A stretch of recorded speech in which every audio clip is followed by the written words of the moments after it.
भक्तगणों, आज आपको भगवत गीता तीसरे अध्याय का शेष भाग हिंदी में सुनाऊंगा। आप इसको ध्यानपूर्वक सुने और इस चैनल को लाइक एंड सब्सक्राइब जरूर करें। सुनिए। इसलिए हे अर्जुन, तू पहले इंद्रियों को वश में करके इस ज्ञान और विज्ञान का नाश करने वाले महान पापी काम को अवश्य ही बलपूर्वक मार डाल। तस्माद और आदो, इन दोनों पदों का प्रयोग करके इंद्रियों को वश में करने के लिए कहने का क्या भाव है? तस्मादवत हेतुवाचक है। इसके सहित आदो पद का प्रयोग करके इंद्रियों को वश में करने के लिए कहकर भगवान ने यह भाव दिखलाया है कि काम ही समस्त अनर्थों का मूल है और यह पहले इंद्रियों में प्रविष्ट होकर उनके द्वारा मन बुद्धि को मोहित करके जीवात्मा को मोहित करता है। इसके निवास स्थान मन बुद्धि और इंद्रियां हैं। इसीलिए पहले इंद्रियों पर अपना अधिकार करके इस कामरूप शत्रु को अवश्य मार डालना चाहिए। इसके वासस्थानों को रोक लेने से इस कामरूप शत्रु को मारने में सुगमता होगी। अतः पहले इंद्रियों को और फिर मन को रोकना चाहिए। इंद्रियों को किस उपाय से वश में करना चाहिए? अभ्यास और वैराग्य, इन दो उपायों से इंद्रियां वश में हो सकती हैं। यही दो उपाय मन को वश में करने के लिए बतलाए गए हैं। विषय और इंद्रियों के सहयोग से होने वाले राजस्य सुख को तथा निद्रा, आलस्य और परमाजनिक तामस सुख को वास्तव में क्षणिक, नाशवान और दुख रूप समझकर इस लोक और परलोक के समस्त भोगों से व्यक्त रहना वैराग्य है। और परमात्मा के नाम रूप गुण चरित्र आदि के स्वर्ण कीर्तन मनन आदि में और निस्वार्थ भाव से लोक सेवा के कार्यों में इंद्रियों को लगाना एवं धारण शक्ति के द्वारा उनकी क्रियाओं को शास्त्र के अनुकूल बनाना तथा उनमें स्वेच्छाचारिता का दोष पैदा न होने देने की चेष्टा करना अभ्यास है। इन दोनों ही उपायों से इंद्रियों को और मन को वश में किया जा सकता है। ज्ञान और विज्ञान, इन दोनों शब्दों का यहाँ क्या अर्थ है और काम को इनका नाश करने वाला बतलाने का क्या अभिप्राय है?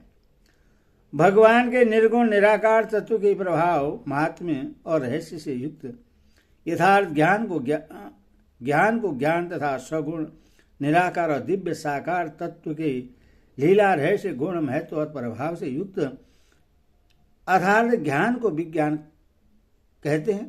इस ज्ञान और विज्ञान के यथार्थ प्राप्ति के लिए हृदय में जो आकांक्षा उत्पन्न होती है उसको यह महान कामरूप शत्रु अपनी मोहनी शक्ति के द्वारा नित्य निरंतर दबाता रहता है। अर्थात उस आकांक्षा की जागृति से उत्पन्न ज्ञान विज्ञान के साधनों में बाधा पहुंचाता रहता है। इसी कारण ये प्रकट नहीं हो पाते। इसीलिए काम को उनका नाश करने वाला बतलाया गया है। नाश शब्द के दो अर्थ होते हैं, एक तो अप्रकट कर देना और दूसरा वस्तु का अभाव कर देना। यहाँ अप्रकट कर देने के अर्थ में ही नाश शब्द का प्रयोग हुआ है, क्योंकि पूर्व श्लोक में भी ज्ञान को काम से आवृत ढका हुआ बतलाया गया है। ज्ञान और विज्ञान को समूल नष्ट करने की जो काम में शक्ति नहीं है, क्योंकि काम की उत्पत्ति अज्ञान से हुई है अथवा ज्ञान विज्ञान के एक बार प्रकट हो जाने पर तो अज्ञान का ही समूल नष्ट हो जाता है। फिर तो ज्ञान विज्ञान के नाश का कोई प्रश्न ही नहीं रह जाता। पूर्व श्लोक में इंद्रियों को वश में करके कामरूप शत्रु को मारने के लिए कहा गया।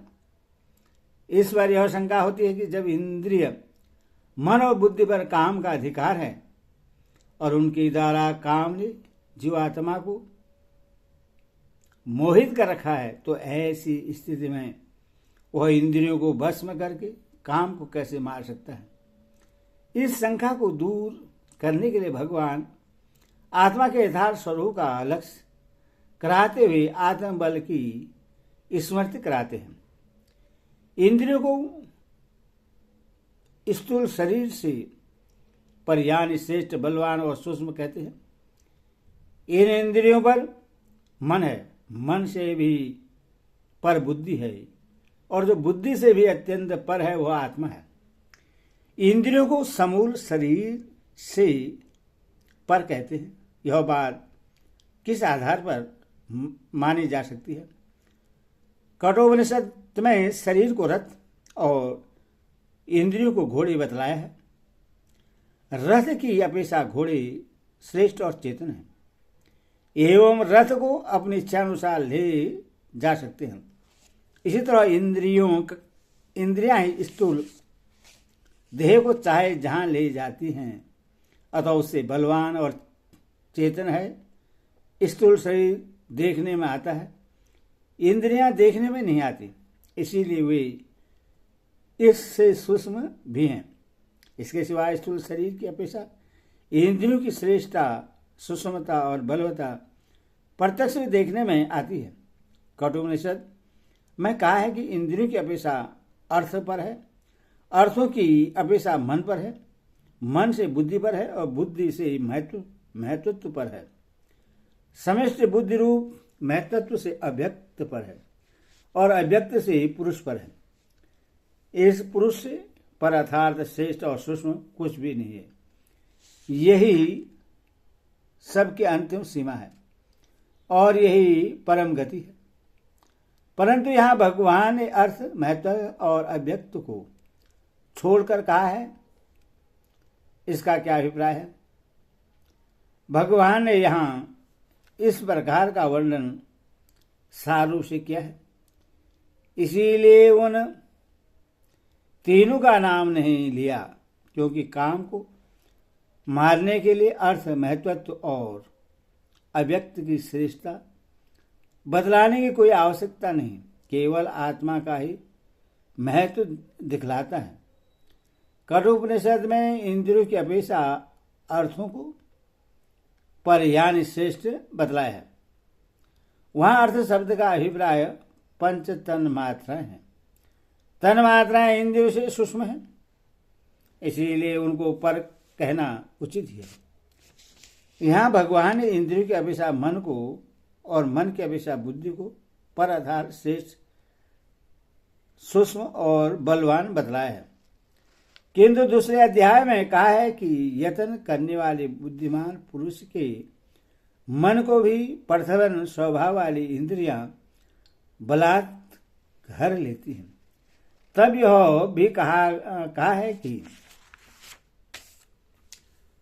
विषयों में विचरती हुई इंद्रियों में से जिसके साथ मन रहता है वह एक ही इंद्रिय मनुष्य की बुद्धि को हर लेती है।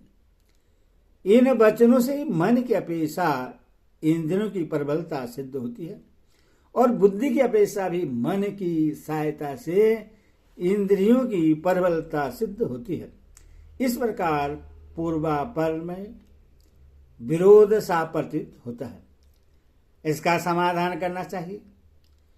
कठोपनिषद में रथ के दृष्टांत से यह विषय भलीभांति समझा गया है। वहां कहा है कि आत्मा रथी है, बुद्धि उसका सारथी है, शरीर रथ है, मन लगाम है, इंद्रियां घोड़े हैं और शब्दादि विषय भी ही मार्ग है।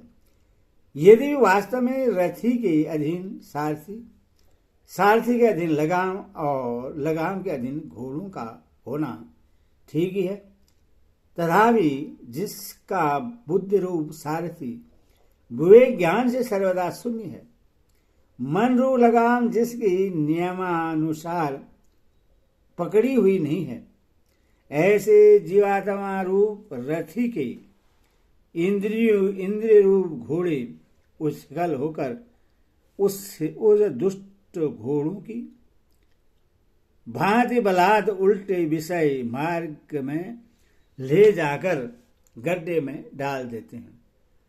इससे यह सिद्ध होता है कि जब तक बुद्धि, मन और इंद्रियों पर जीवात्मा का आधिपत्य नहीं होता, वह अपने सामर्थ्य को भूलकर उनके अधीन हुआ रहता है। तभी तक इंद्रियां मन और बुद्धि को धोखा देकर सबको बलात् उल्टे मार्ग में घसीटती है। अर्थात इंद्रियां पहले मन को विषय सुख का प्रलोभन देकर उससे अपने अनुकूल बना लेती है। मन और इंद्रियां मिलकर बुद्धि को अपने अनुकूल बना लेते हैं और इससे मिलकर आत्मा को भी अपने अधीन कर लेते हैं। परंतु वास्तव में तो इंद्रियों की अपेक्षा मन की अपेक्षा बुद्धि और सब की अपेक्षा आत्मा ही बलवान है। इसीलिए वहां कठोपनिषद में कहा है कि जिसका बुद्धि रूप सारथी विवेकशील है, मन रूप लगाम जिसकी नियमानुसार अपने अधीन है, उसके इंद्र रूप घोड़े भी श्रेष्ठ घोड़ों की भांति बस में होते हैं। तथा ऐसे ही मन, बुद्धि और इंद्रियों वाले पवित्र आत्मा मनुष्य उस परम पद को पाता है जहां जाकर वह वापस नहीं लौटता।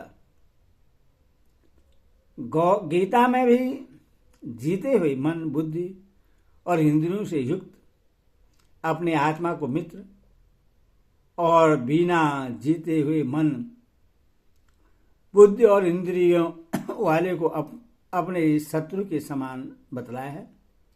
अथवा बिना जीती हुई इंद्रियां वास्तव मन, बुद्धि की अपेक्षा निर्बल होती हुई भी प्रबल रहती है।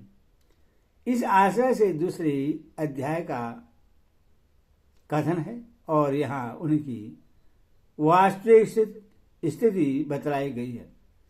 अतएव पूर्वापर में कोई विरोध नहीं है। यहाँ परतः पद का अर्थ अत्यंत पर किया गया है। इसका क्या अभिप्राय है?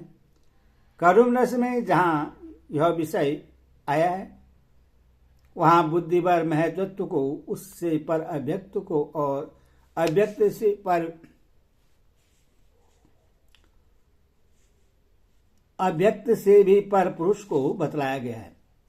तथा यह भी कहा गया है कि यही पराकाष्ठा है, पर तत्व की अंतिम अवधि है, इससे पर कुछ भी नहीं है। इसी श्रुति के भाव को स्पष्ट दिखलाने के लिए यहाँ परतः का अत्यंत पर अर्थ किया गया है। आत्मा सबका आधार, कारण, प्रकाशक और प्रेरक तथा सूक्ष्म, व्यापक, श्रेष्ठ और बलवान होने के कारण उसे अत्यंत पर कहना उचित ही है। यहाँ काम का प्रकरण चल रहा है। अगले श्लोक में भी काम को मानने के लिए भगवान कहते हैं। अतः इस श्लोक में आया हुआ सह काम का वाचक मान लिया जाए तो क्या हानि है। यहाँ काम को मारने का प्रकरण अवश्य है, परंतु उससे श्रेष्ठ बतलाने का प्रकरण नहीं है। उससे मारने की शक्ति आत्मा में मौजूद है। मनुष्य यदि अपने आत्मबल को समझ जाए तो वह बुद्धि, मन और इंद्रियों पर सहज ही अपना पूर्ण अधिकार स्थापन करके काम को मार सकता है। इस बात को समझाने के लिए इस श्लोक की प्रवृत्ति हुई है। यदि इंद्रिय, मन और बुद्धि से काम को अत्यंत श्रेष्ठ माना जाएगा तो उनके द्वारा काम को मानने के लिए कहना ही असंगत होगा। इसके सिवा सह पद का अर्थ काम मानना कठोपनिषद के वर्णन से भी विरोध पड़ेगा। अथवा यहाँ सपद काम का वाचक नहीं है, किंतु दूसरे अध्याय में जिसका लक्ष्य करके कहा है कि रसो पयस्य पर दृष्टां निर्वृतः, उस परम तत्व का अर्थात नित्य शुद्ध बुद्ध रूप परमात्मा का ही वाचक है।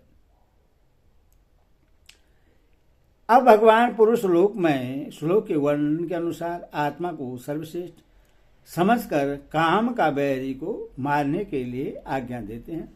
इस प्रकार बुद्धि पर पर्याथार्थ सूक्ष्म बलवान और अत्यंत श्रेष्ठ आत्मा को जानकर और बुद्धि के द्वारा मन को बस में करके हे महाभाव तो इस काम रूप दुर्जय शत्रु को मार डाल।